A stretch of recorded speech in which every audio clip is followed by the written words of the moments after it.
इस चुनाव में किसी के पक्ष में मतदान होना मुद्दा नहीं है, भारतीय जनता पार्टी के विरोध में मतदान होना मुद्दा बन चुका है पूरे उत्तर प्रदेश में। और उसके सारे जो अवयव हैं, जो उसके सारे अंग हैं, उनकी चर्चा, चाहे वो मजदूर हो, चाहे वो नीची जाति, तथाकथित नीची जाति का व्यक्ति हो, हम और आप तो मानते नहीं, हमने तो जाति प्रथा तोड़ी और इन्होंने उसको दोबारा से स्थापित करने का काम किया है। तो वो चाहे बीच का वर्ग हो, चाहे कृषक वर्ग हो, वो सब उद्वेलित है और बेहद रोष में है। और वो वेंजियंस के साथ, अंग्रेजी में जिसे कहते हैं बदले की भावना के साथ, इनको दंडित करने के नियत से मतदान कर रहा है। जबकि इनके जो पक्ष का मतदाता है वो खिसियाहट में है, बौखलाहट में है। अब रही इनकी भाषा की बात, मैं आपसे संतोष जी सहमत नहीं हूं कि ये एड एजेंसी की, एडवर्टाइजिंग एजेंसी की भाषा बोल रहे हैं। एड एजेंसी कभी भी नॉशिएटिंग या जिनसे मन के अंदर कुछ इस तरह की बात पैदा हो कि दूसरे के प्रति उससे अच्छा नहीं लगे, कटु लगे, एड एजेंसी इस तरह की भाषा कभी इस्तेमाल नहीं करती। ये बाजीगर और मदारी की भाषा बोल रहे हैं, और वो भी नकारात्मक भाषा बोलते हैं। जिस तरह से इन्होंने इन पदों की गरिमा का हनन किया है, इतिहास में इसका दूसरा उदाहरण नहीं मिलता। अप्रतिम है ये, जिस प्रकार की भाषा बोल रहे हैं। और जो हिंदुत्व और हिंदू राष्ट्र की बात ये कर रहे हैं, आप मेरा अध्ययन जानते हैं, मैंने तीनों वेदों का अध्ययन तो किया है, अभी ऋग्वेद का कर रहा हूं, 22 मैंने उपनिषद पढ़े हैं।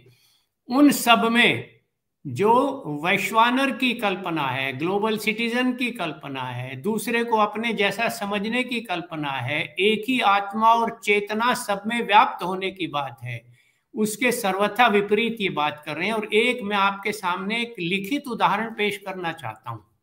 मेरे पास एक बहुत अभी निकट, उसमें पिछले सप्ताह ये पुस्तक आई, इसका नाम है अमनस्क योग। और इस अमनस्क योग के दो भाग हैं, एक तारक योग है, एक अमनस्क योग है। और इसके लेखक कौन है, आप आश्चर्य करेंगे, आदि गुरु गोरखनाथ हैं।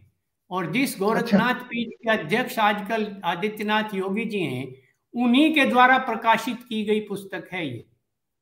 और इसमें 19वां श्लोक देखिए, पूर्वार्ध का, उसका जो तारक योग है पूर्वार्ध, उसका 19वां श्लोक अगर आप पढ़ें तो उसमें कहा गया है कि जो गेरवे वस्त्र धारण करेगा, तिलक लगाएगा, भस्म रमाएगा, नंगा रहेगा, धूनी रमाएगा, वो प्रवंचक हैं, ढोंगी हैं, और वो किसी भी प्रकार से योगी नहीं कहे जा सकते। ये इनके आदि गुरु गोरखनाथ का लिखा हुआ है, मेरा लिखा हुआ नहीं है। मैं फिर दोबारा बता देता हूं, पूर्वार्ध के श्लोक नंबर 19 को और 20 को पढ़ लीजिए बस।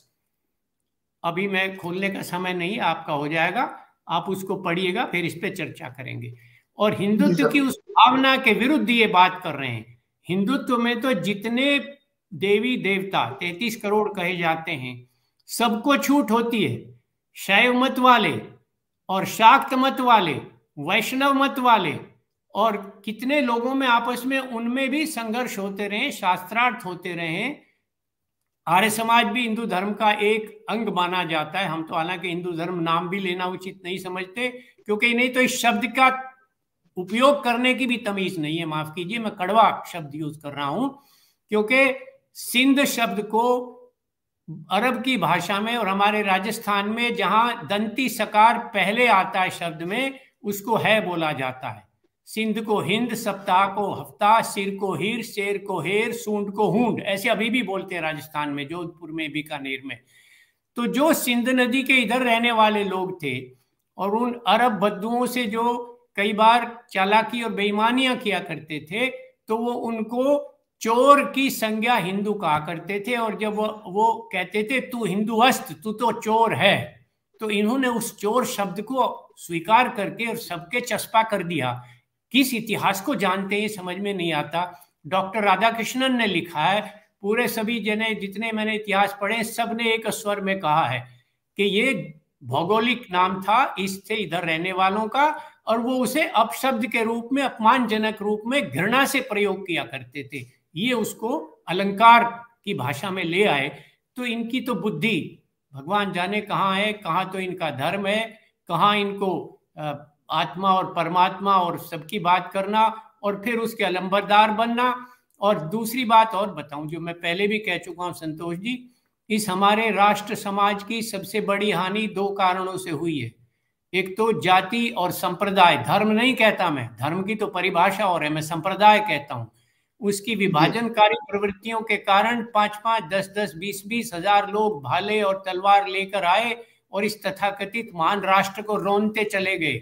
जिस गुजरात से ये सज्जन आते हैं दोनों, उसके सोमनाथ के मंदिर की अगर आप कथा पढ़ेंगे तो वहां के पुजारी कह रहे थे कि ये कुछ नहीं कर पाएगा महमूद गजनी, हमारे पास मारण मंत्र भी है, विचलन मंत्र भी है, उच्चाटन मंत्र भी है, और जब तक इसकी पताका फहरा रही है तब तक कुछ नहीं होगा। उन्हीं में से कुछ पुजारियों ने जाकर ये सूचना खुफिया रूप में गजनी को दे दी। उसने तीर के आगे कपड़ा और तेल लगाया, आग लगा के फेंका, पताका में आग लगी और उसके शासक ने, जो इन हिंदू धर्म के अलंबरदारों के नीति से चलने वाला था, हथियार डाल दिए। और अब ये जाटों की सभा करके और श्रीमान कह रहे हैं गृह मंत्री जी कि हमारा आपका तो 650 वर्ष पुराना इतिहास है। कौन लड़ा था वहां पे? शर्म नहीं आती इनको ये बात करते हुए? राष्ट्र को गुलाम करने में तो सबसे बड़ी पहल इनकी थी, उससे पहले इतिहास में कोई नहीं मिलता। और ये अब जाटों को साथ लेने की बात कर रहे हैं। और अभी स्वामी दयानंद सरस्वती के विषय में परसों के समाचार पत्रों में आधा आधा पेज दिया इन्होंने।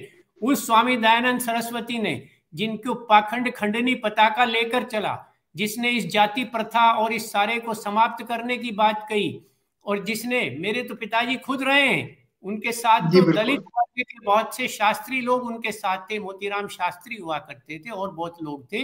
उन्होंने तो सीकर में यज्ञ किया था, ये हमें पाठ पढ़ाएंगे। अब ये स्वामी दयानंद के भक्त हो गए।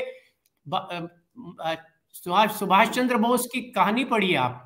उनके दो सबसे विश्वस्त जनरलों में जनरल हबीबुर रहमान, जो मेरे पिताजी को 1968 में जर्मनी से आते हुए पाकिस्तान आते हुए मिले थे व्यक्तिगत रूप से, और जनरल शाहनवाज खां जो 2 बार सांसद रहे हमारे मेरठ के, वो सबसे बड़े विश्वास पात्र थे। उनके लेखों में आरएसएस के प्रति जो लिखा गया वो पढ़ना चाहिए। आज ये सुभाष चंद्र बोस को भी अपना नेता बना के भुनाना चाहते हैं, स्वामी दयानंद को भी भुनाना चाहते हैं। कोई छोड़ा नहीं इन्होंने। विवेकानंद जी का आप पढ़ लीजिए, उन्होंने तो कहा ये सब ढोंग है। उनकी पूरी पुस्तकें, विवेकानंद का पूरा लिटरेचर मैंने पढ़ा है। उन्होंने तो समरसता की बात कही थी। उन्होंने तो 1893 की शिकागो की कॉन्फ्रेंस में ये बात जाकर कही थी कि ये सब छोड़िए। आज उसको भी वो हिंदू बनाना चाह रहे हैं। तो इन्हें जो मिल जाता है, जिस महात्मा गांधी के लिए इनके क्या क्या विचार थे, क्या क्या इन्होंने किया, आज उसकी भी मूर्ति लगाकर, तो ये सबका एकाधिकार अपने पास चाहते हैं। और दया आती है मुझे तो कई बार, पर अब ये सब इनकी चाल, इनकी सब पोल खुल चुकी हैं और अब इनका रास्ता बनने वाला है। मैं आपको पहले भी कह चुका हूं, जो विनोद जी ने भी कहा कि ये जो चुनाव है उत्तर प्रदेश का, ये पूर्वाध्याय है 2024 में इनके विदा होने का। चाहे इनकी विदेश नीति हो, स्वदेश नीति हो, अर्थनीति हो, सामाजिक नीति हो, शिक्षा नीति हो। और सबसे अच्छी बात ये हुई है संतोष जी, जो मैं पहले भी कह चुका हूं, कि इन भावनात्मक और भड़काऊ मुद्दों को हिटलर से लेकर और आरएसएस और बीजेपी तक कुछ समय के लिए बेचा जा सकता है। जब लोगों को अपने वास्तविक जीवन की समस्याओं का एहसास होता है, तब वो हुआ करता है जो आज होने जा रहा है। सौभाग्य की बात है कि भारत के लोकतंत्र की वो जीवंतता वापस आ रही है और धरातली मुद्दों पर वापस मुड़कर मतदाता का ध्यान गया।